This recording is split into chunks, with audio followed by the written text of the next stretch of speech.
All right, here we go. 2 episodes in relatively quick succession.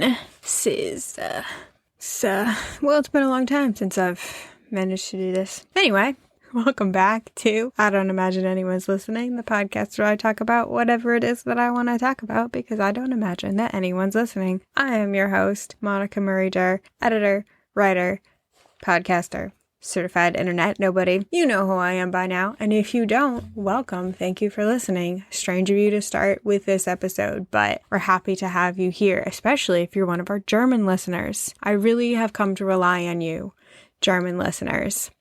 Possibly just one listener now.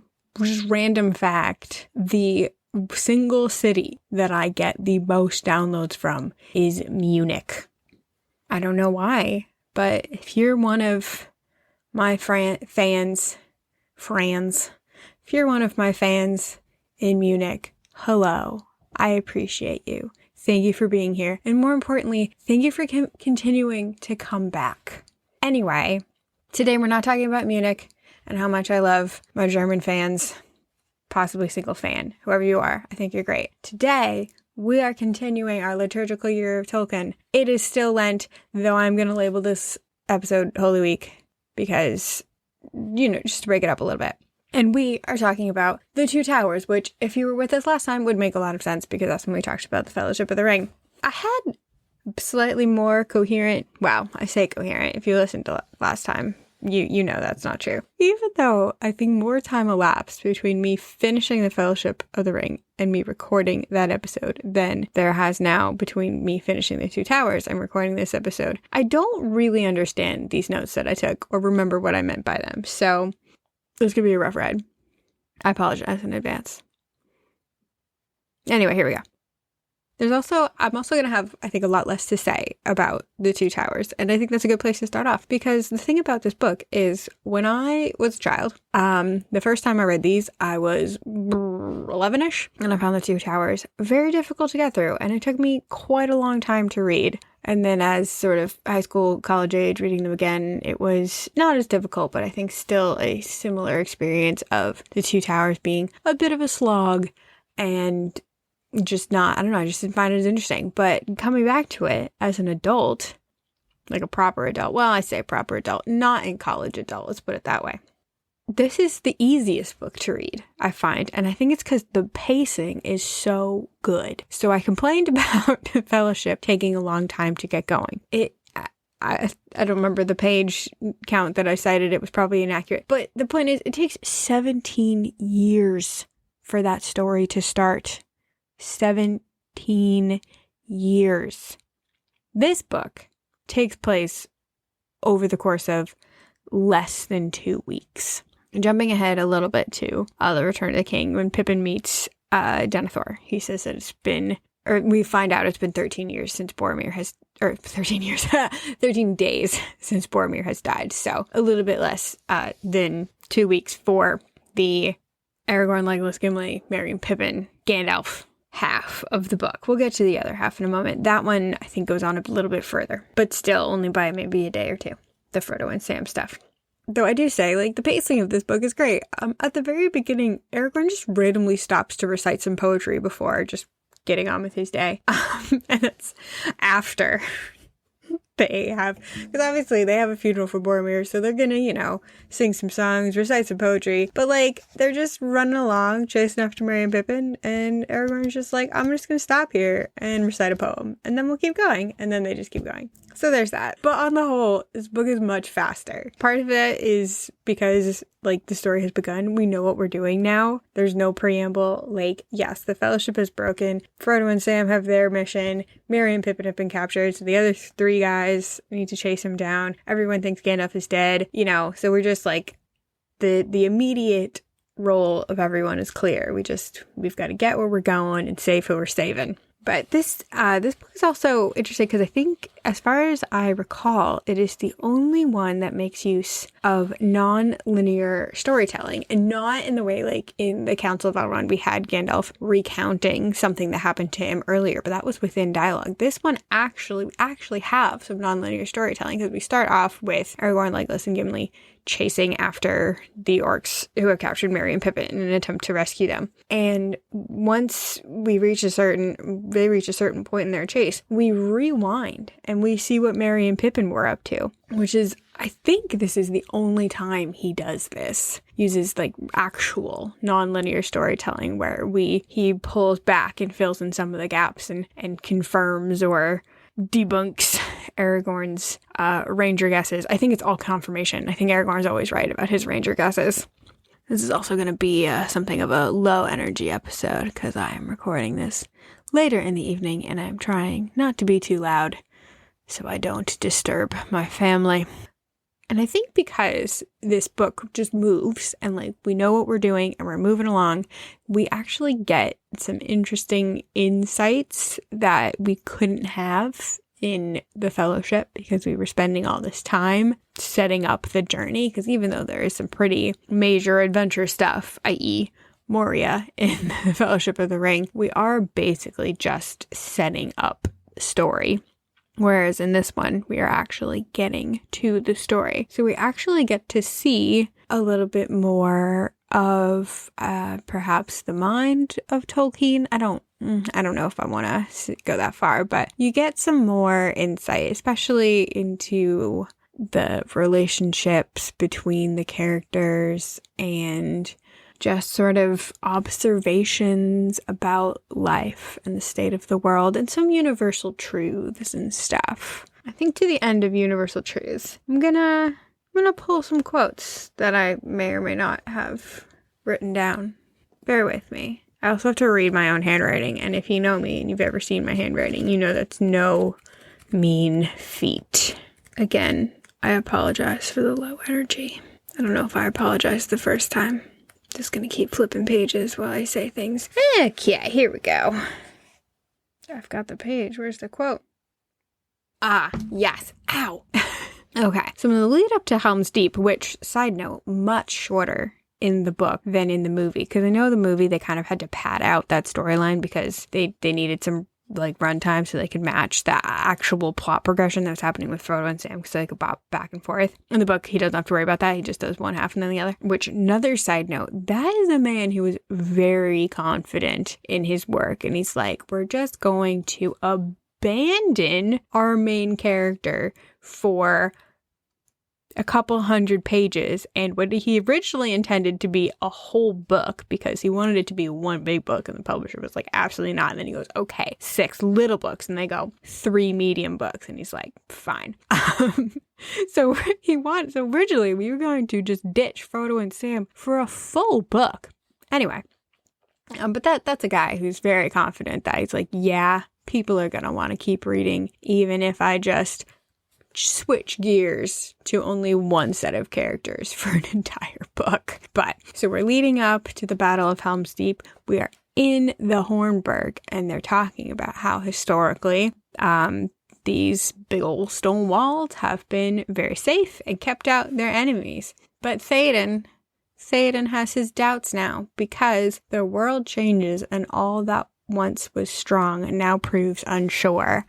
I think the mark of a good book, or at least an insightful author, is when they can drop something in a specific context that applies forever and into the future. Because, I mean, if you were to describe our world today, the world changes and all that once was strong now proves unsure is a very good way to describe our world. Now, there's a lot of stuff that we used to take for granted institutionally, ideologically, that you can't rely on anymore. And that makes me sad. There's a criticism of Tolkien that I think is unfair, and it has to do with his female characters because, I mean, well, it's a true observation to point out that there are very few women in these books. There's pretty much Arwen, Galadriel, Éowyn, Lobelia Saxfell Baggins. End of list. Those are the only women. Those are the only women who have names. But the thing about these women is what women they are. I know we don't get to spend a lot of time with Arwen, but she is very cool. Maybe we'll talk about her more in Return of the King because that's when she actually has a role. But like Galadriel is a very powerful person who's been alive for several thousand years and has seen some shit. Like, she's a very impressive magic lady, and really can't be tossed aside. And Eowyn is a immensely complex woman. She has this conflict between what she wants to do and what's expected of her and what she ought to do. And I think it's really unfair to sort of sideline her as someone who is put in her place and then rebels and is kind of a girl boss. Like, I think that's really reductive, because she is not a like Mulan kind of character. She's a real woman, but she's, you know, around these warrior men all the time. So of course she wants to prove herself, and she wants to defend her king and her home, and she doesn't want to just be cast aside as something that is useful for a time and then no longer. And I think he does a wonderful job of capturing what the real internal conflicts of women are, but then also what their genuine strengths are. Because when I know in the film they all go to Helm's Deep together, but in the movie, in the book, she stays behind in the Golden Hall to govern the people while the king is gone. They trust her with such an immense responsibility. And, you know, it's not like, yeah, you'll just do the admin while we're gone. It's like, no, she's in charge of protecting all of these people. But also she is, and for all of her wanting to be a strong warrior woman who is worthy of her ancestry, she's a woman. She has a woman's desires as well. And she meets Aragorn. When she meets him, he's definitely he's put forward as an ideal for manhood, though he's not totally perfect. We'll get to that in a moment. But when she meets him, he is the realest man she has ever met. So of course she loves him. Of course she falls in love with him. Like, that's the only rational response to meeting this man. And there's a really tragic moment when Aragorn realizes this, and he looks at her. It's not with pity, but with sadness that, you know, she deserves the love of a good man like himself, but he knows it cannot be himself because he is promised to somebody else, or if not a legally binding sense, in an emotional way. And it's all very real. It's not, I think Tolkien gets sort of dismissed as someone who doesn't write real women or who isn't interested in women. And I think it's that he is clearly interested in women. I think he loves and respects women so much that only the best women will do. On a lighter note, the other women, we don't meet them, but we hear about them, are the Entwives. And I love Treebeard. He's very funny character, but in a sort of like laid back way. It's not like a straight up comic relief. It's just sort of the contrast to the urgency of the whole situation, and Treebeard just being his non-hasty Ent self. It's just a funny contrast, but I love the way that they describe sort of losing the Entwives, and not so much as like, you know, you don't lose them, and they didn't lose them in the romantic sense. They sort of misplaced them. They wandered off and they can't find them again. But I love how sort of the beginning of the separation is described. Is how the Ents and the Entwives don't have the same interests. They don't want to talk about the same things, and they're interested in what the Ents think of as the lesser trees.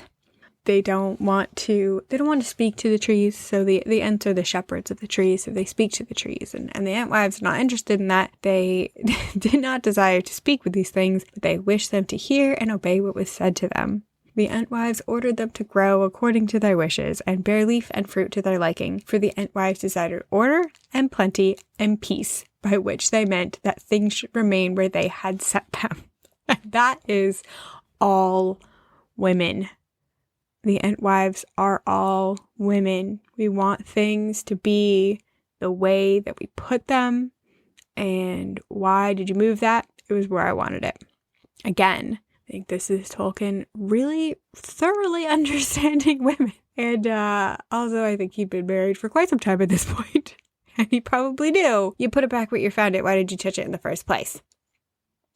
But, so before we get to Frodo and Sam, there's a moment. So Aragorn never actually stumbles in this book, but there is a moment where I believe it's Gandalf is speaking to him. And we see that the possibility that everything doesn't turn out as quote unquote it should, that's something that could really happen. Like, we could lose everything, and it won't necessarily be because the enemy is stronger, but because of our lack of virtue on the side of the good.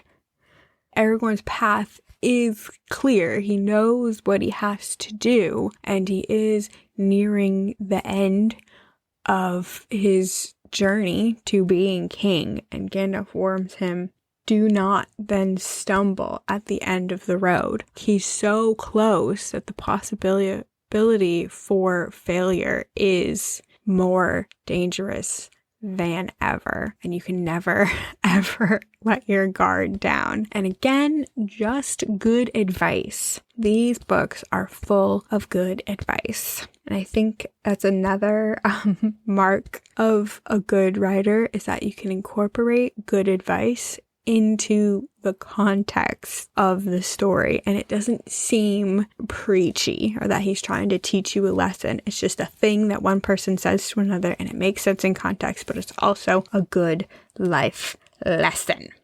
Now we're going to switch gears. We're going to talk about Frodo and Sam. Real power move, giving them their own book.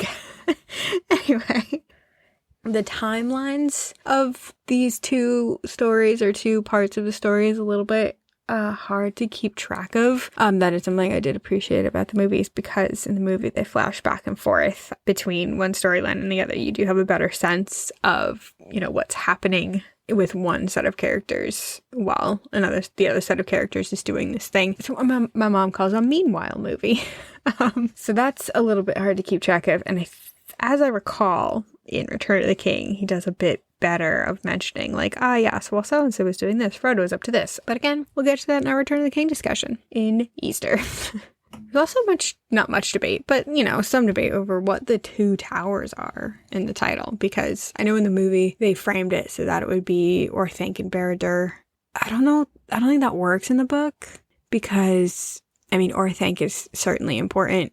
It's quite central to the whole Helm's Deep thing, but Barad-dûr doesn't really come into play in the Two Towers at all. Not at all. It's, sort of alluded to that's where Sauron and the Great Eye is chilling, but it's not prominent. And the thing in books and movies too I like to do is when a character says in a movie, when the character says the title of the movie, or in the book where you find the title of the book in the text somewhere, I like to go, they said the thing.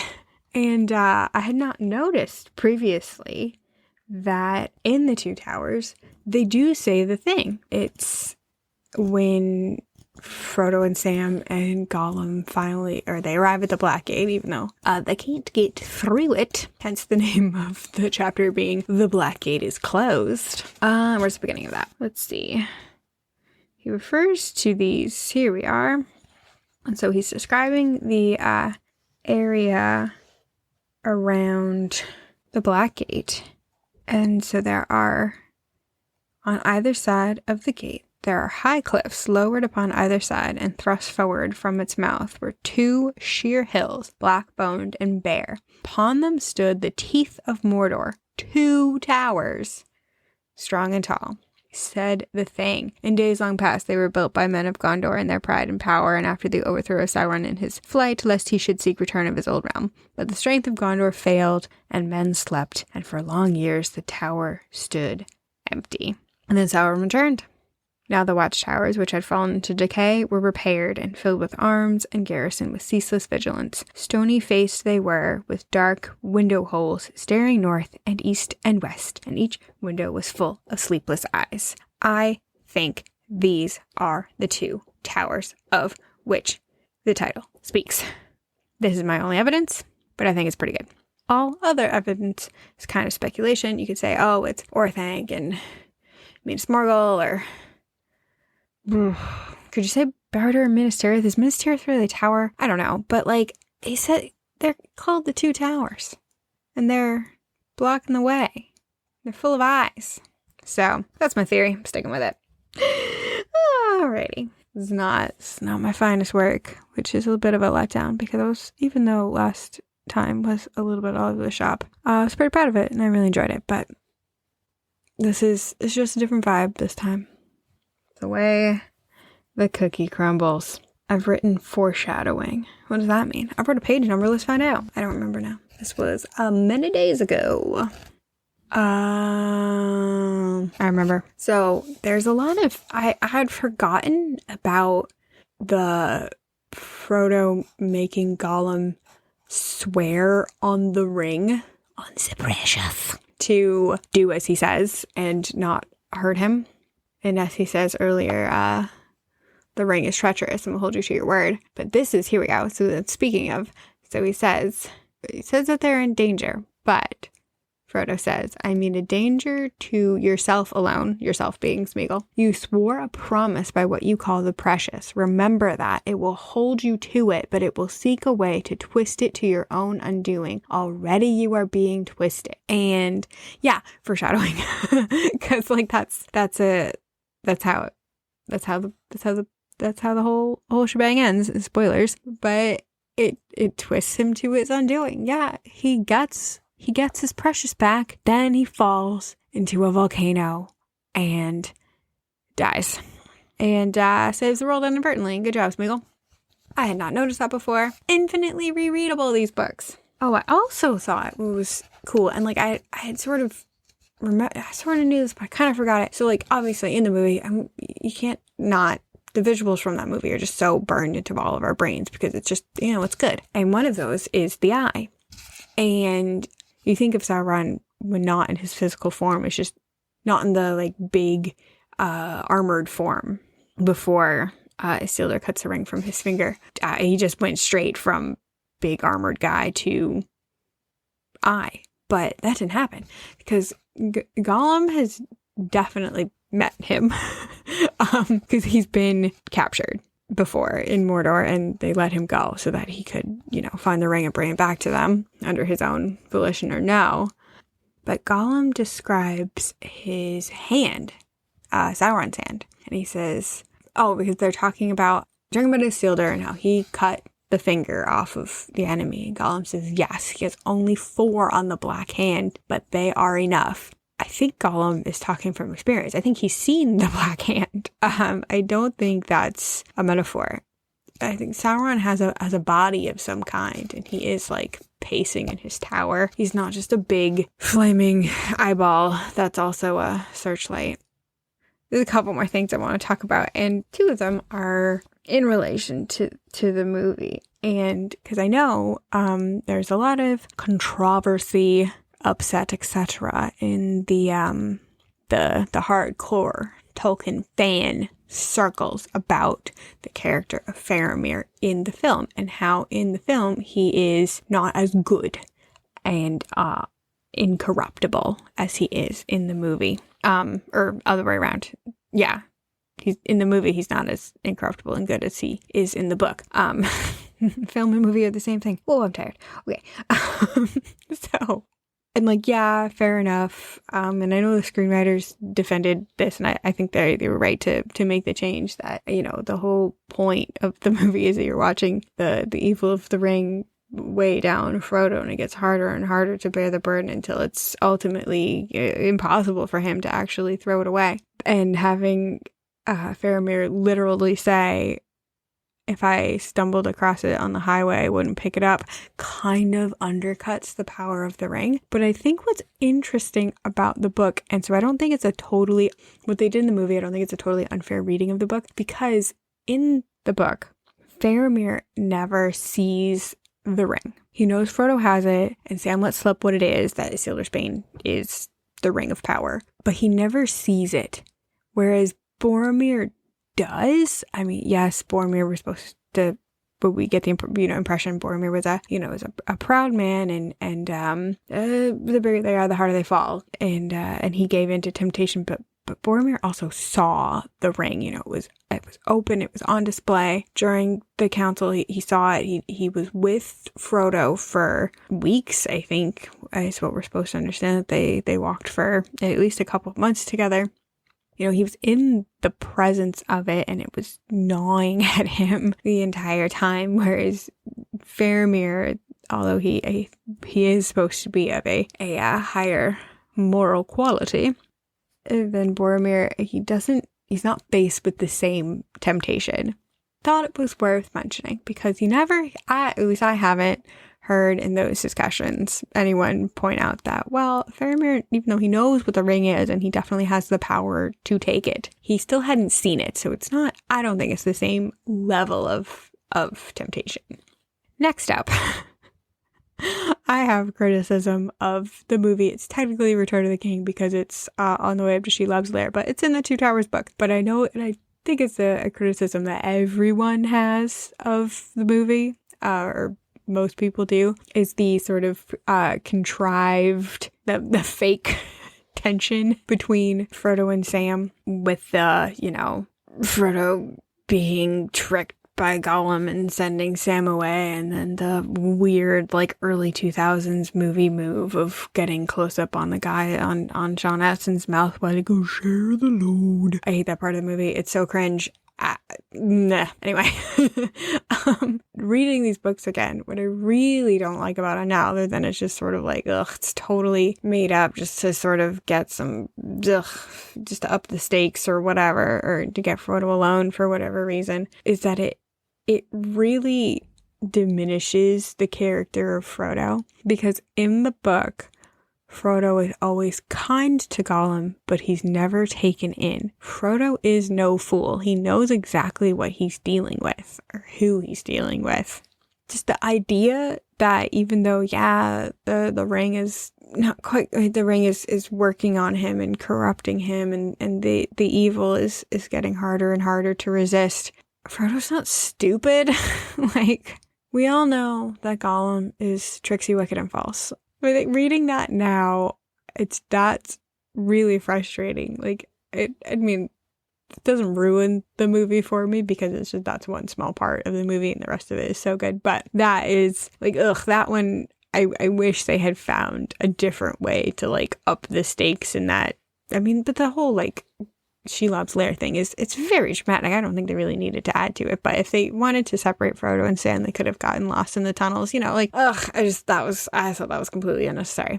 And now reading these books again, I am even more convinced that it's completely unnecessary. But the one thing that it does do in the movie is that it gives Sam his heroic moment to come back and be like, all right, I'm gonna save my master. And that's something that we need, because in the book in particular, after Frodo is attacked by Shelob and Sam thinks he's dead, and the orcs take him away, and it turns out that he's not dead.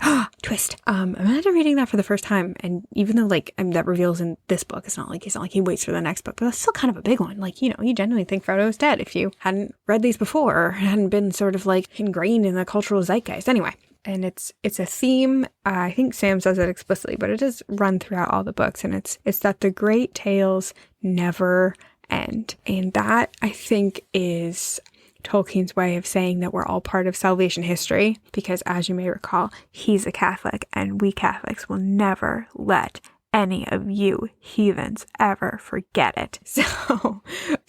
And Sam has, being, I think, the stand-in for the everyman. All the hobbits are stand-ins for the everyman, but I think Sam is especially so. He is us in salvation history, and Sam's story is just as important as Frodo's. And you see that especially in the chapter entitled The Choices of Master Samwise. Great title. You know, he takes the ring because he thinks that he has to finish the quest. But when he takes it, the ring shows him all the things that he could have if he uses the power for himself. Kind of like Satan tempting Jesus, if you will. My brain is in Lent because it's Lent. But then he uses the ring to hide from the orcs, but he still makes the decision that no, I have to finish the quest. I have to destroy this thing. I didn't think I would have to do this alone, but I'm prepared to do it.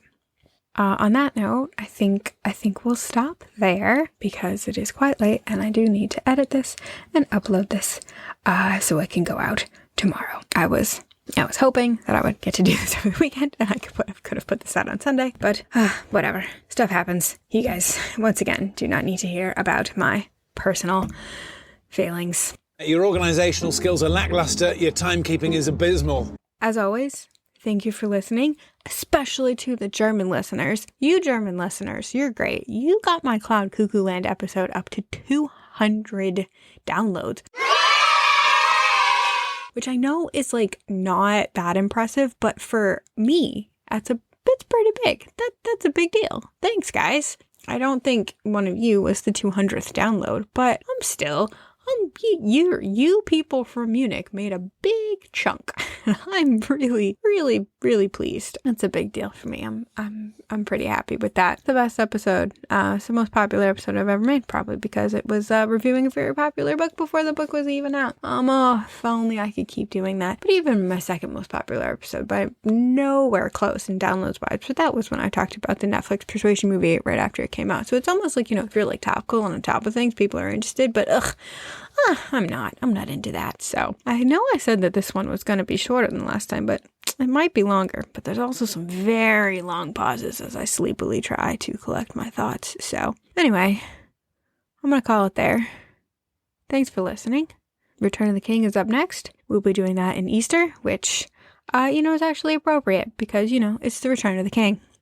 It's not Tolkien, I know, is all like, ugh, allegory, I don't like it, but like, it's not a subtle metaphor, my man. Also, the title's a spoiler. I don't think that's what he wanted to call it. I think the publisher picked that. Okay, that's all for me. Thank you for listening. Links, etc. are in the episode notes, and y'all can catch me next time. Goodbye.